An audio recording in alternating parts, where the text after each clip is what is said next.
Honorable members of the board, chaired by its co-chairs Mr. Richard Sherman and Jean-Christophe Tondier, Board Executive Director Ibrahima Sheikh Joan, alternate board members, advisors, interim secretariat, observers, ladies and gentlemen, good morning.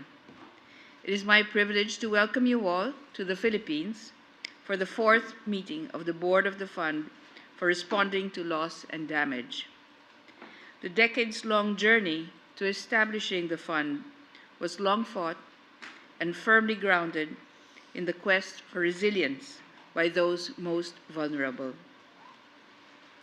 It is a moment of pride for the Philippines to host this fourth meeting of the board and the first in our country since our selection as the host country of the board. This meeting is particularly significant as it comes at an important stage in the fund's establishment and operationalization.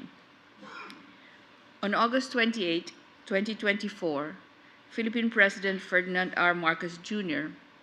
signed Republic Act No. 12019, granting juridical personality and legal capacity to the Board of the Fund for Responding to Loss and Damage in the Philippines. On November 12, 2024, the Philippine government and co-chairs of the Board for Responding to Loss and Damage signed the Host Country Agreement, or the HCA, during the second day of COP29 in Baku. The HCA outlines the immunities and privileges that will be accorded to it in the territory of the Republic of the Philippines to enable the Board of the Fund to effectively fulfill its purpose and carry out its functions. With these significant steps, we are now set to finalize the remaining legal frameworks that will enable the Board of the Fund to function effectively in our country. These developments reflect the progress we have collectively made in ensuring that the Fund is prepared to deliver on its urgent mandate. Hosting the Board is a responsibility we take very seriously. As one of the most climate-vulnerable nations, we are acutely aware of the urgency in translating frameworks and commitments into tangible actions. Our goal is to support the Board in advancing decisions that ensure the fund is accessible, equitable, and impactful. By hosting the Board of the Fund, we are invested in its dynamic and far-reaching mission of cooperation and solidarity in making resources accessible to those who need them most.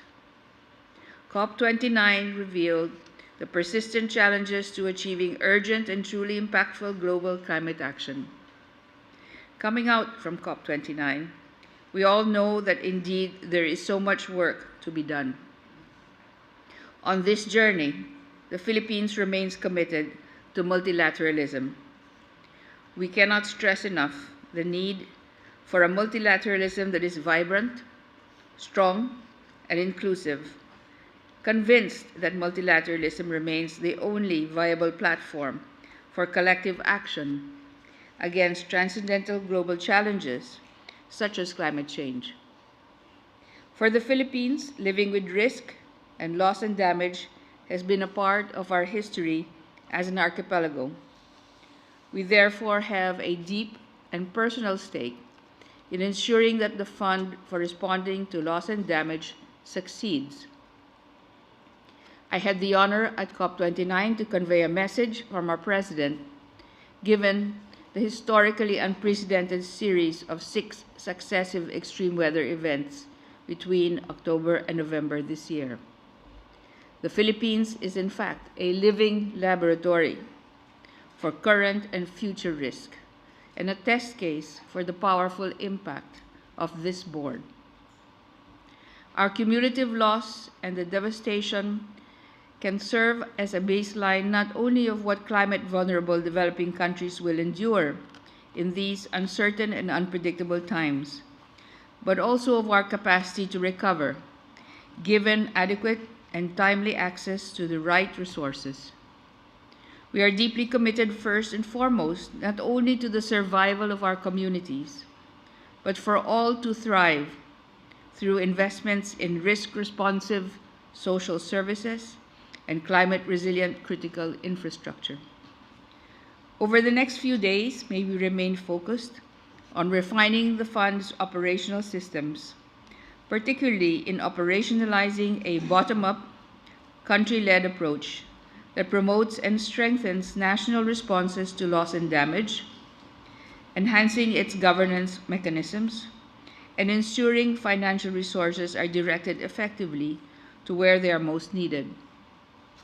These tasks are essential, not just for the integrity of the fund, but for the millions of lives that depend on its success.